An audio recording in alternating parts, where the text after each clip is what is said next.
Hi guys, how's everybody doing? Hope you guys are doing well. Um, oh my goodness, let's see. This is day 22 in our daily lessons in witchcraft. Today I'm going to talk to you just a little bit about uh, cleansing, consecration, and charging. Um, Yesterday we talked about, was it yesterday? Look, no, it was just a couple of days ago. We talked about setting up your sacred space, designing your sacred space and whatnot, and then how to set up your altar. Now, once you figured all of that out, then and you've gathered all your tools, then you want to get ready to actually prepare your space. And along with the tools that you're going to be using. So you're going to need to cleanse everything. You're going to need to consecrate everything, and you're going to need to charge everything. Now, some witches you'll hear we'll call this whole act called empowering, and there's 3 reasons, okay, that you want to go through this process. One is that it instills energy into the object or the place for positive purposes. It also helps to remove any negative residue that has attached itself to any of the items that you're using, or maybe to the space that you're using. So it'll get rid of all that nasty negative energy.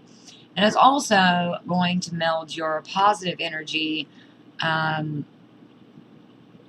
with the universe, so that you can call down deity and work with them. It also helps, I guess I should have said there are 4 reasons.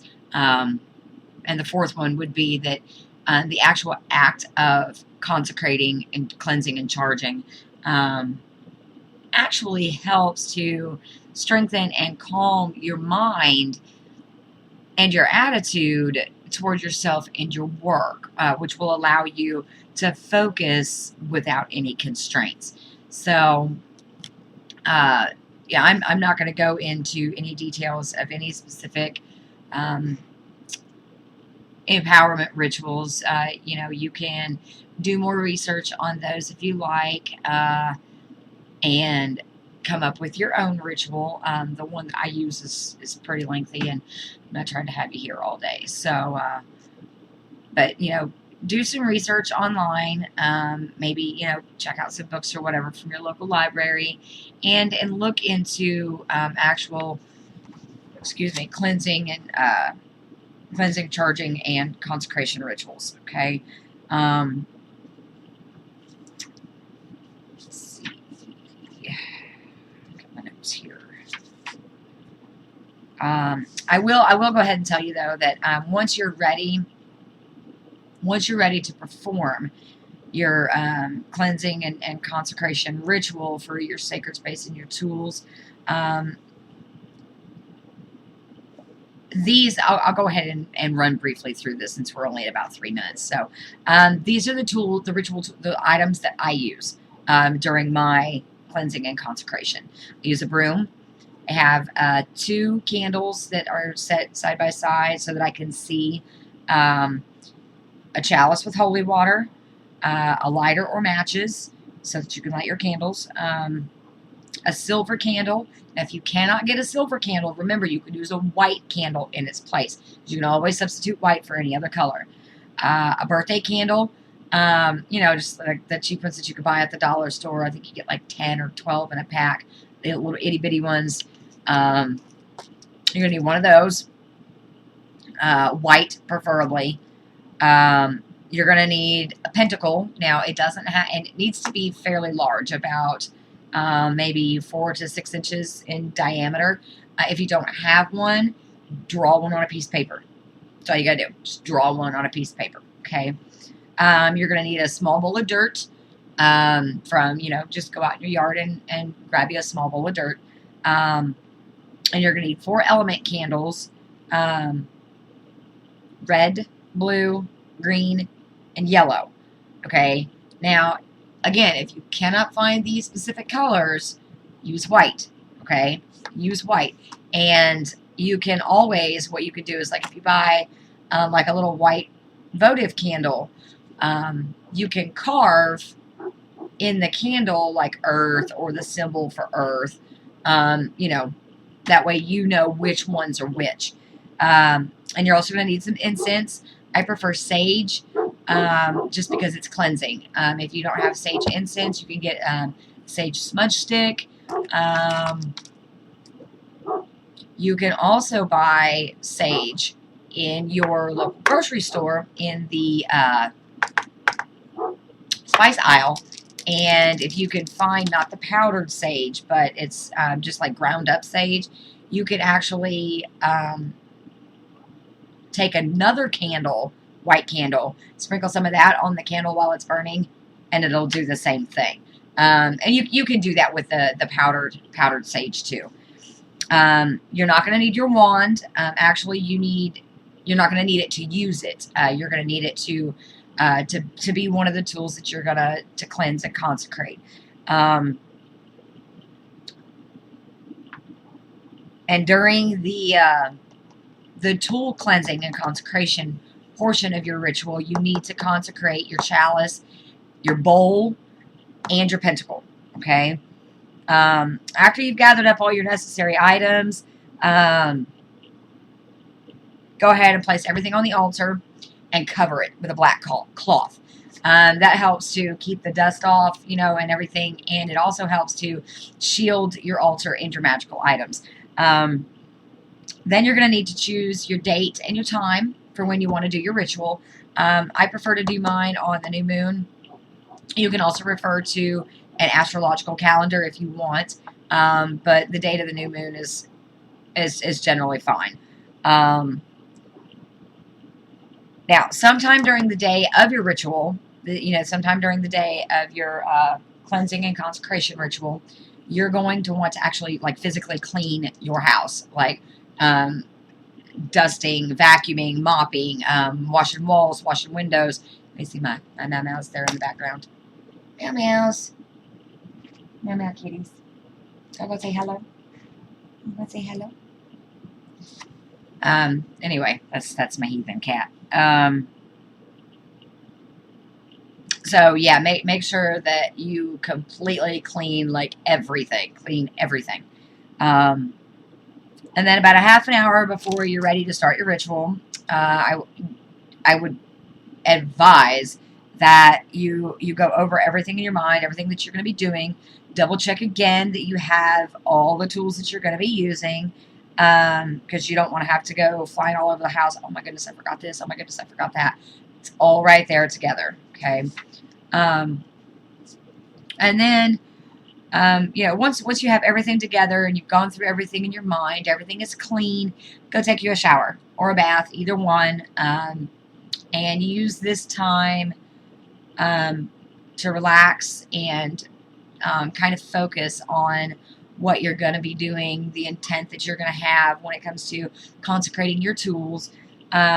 And also, I want you to think about, while you're bathing, either soaking in the bath or taking a shower, I want you to think about all of the psychic leftovers just washing away off of your body.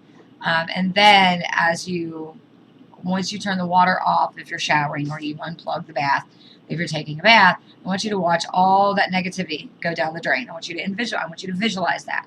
All of that negativity is going down the drain. It's gone. Okay? That way you can do this with a clean start. All right? Not just a clean body, but, clean physically and clean metaphysically. And then when you're ready to begin, then you'll go ahead and you'll start setting your candles out at the four quarters. Again, double check. You can never double check too many times. You don't want to get halfway through your ritual and just discover that you forgot something. Double check again that you have everything, and go ahead and make sure that that your privacy is going to be upheld, and nobody's going to come walking in on you and break your concentration.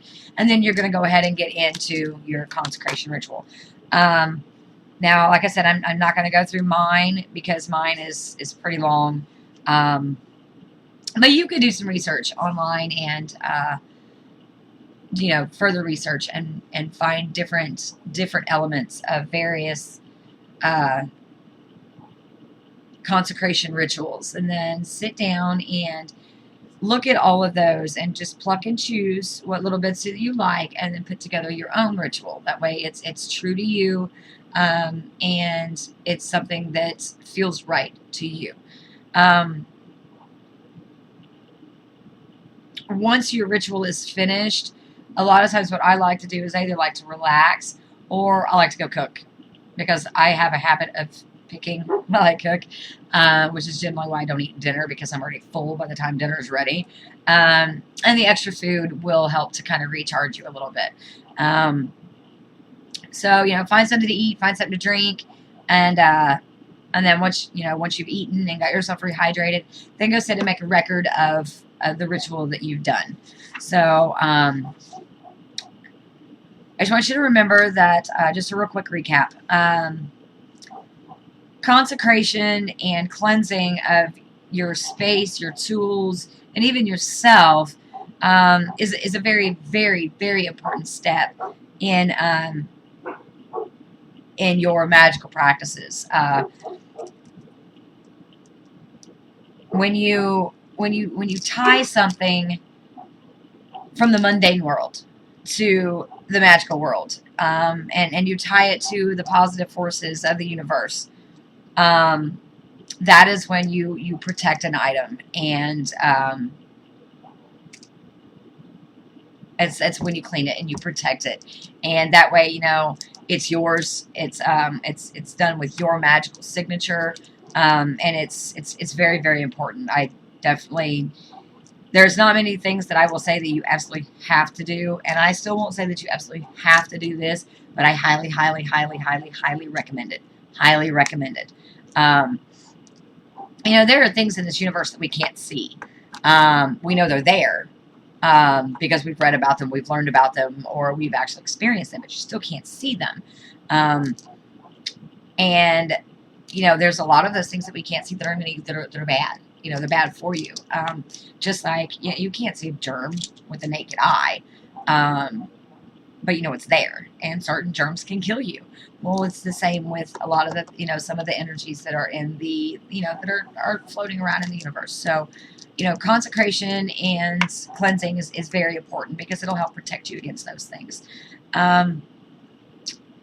It's a protective device, and it's something that I highly recommend that you do. I cannot stress that enough. So that's that. If you found me by accident, please click the, see, I'm getting there, I'm getting used to it, subscribe button down below. If you found the video helpful, or enjoyed it, throw me a thumbs up. If you have any questions, feel free to private message me on YouTube. No nasty comments down below. I will delete them and mark them as spam. I will put a link below to my book, Practical Magic for the Penny Pinching Witch. It's available on Kindle and in paperback. And I will also put where you can find me on Facebook. Be kind to each other. You never know what battle somebody else is fighting, and you don't want to deal with karma. She's not a nice one. So until tomorrow, I hope you guys have a great day, and we'll see you later. Bye.